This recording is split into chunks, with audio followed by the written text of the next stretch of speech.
عقل مند بوڑھا مصور زمانہ قدیم میں چین میں لیانگ نامی ایک بوڑھا مصور رہتا تھا جو ریشم پر زندہ پرندے بنانے کے فن میں مشہور تھا۔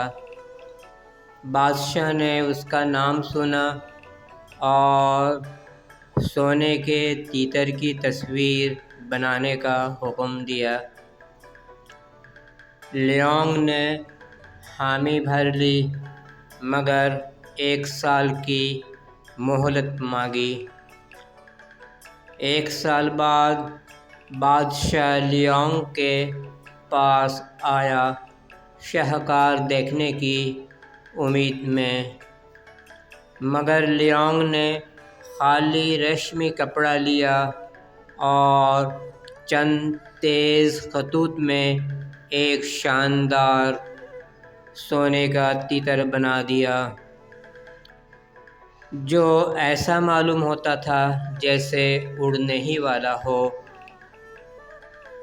بادشاہ ناراض ہوا، چند لکیروں کے لیے پورا سال کیوں لگایا؟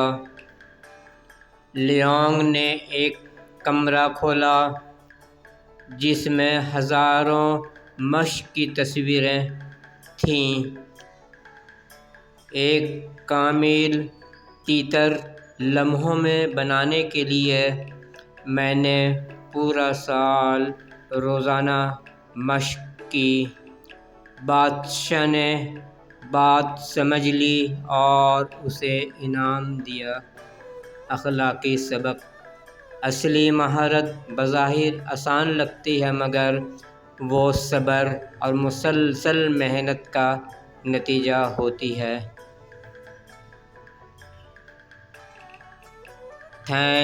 شکریہ، دھنیہ واد فار واچنگ۔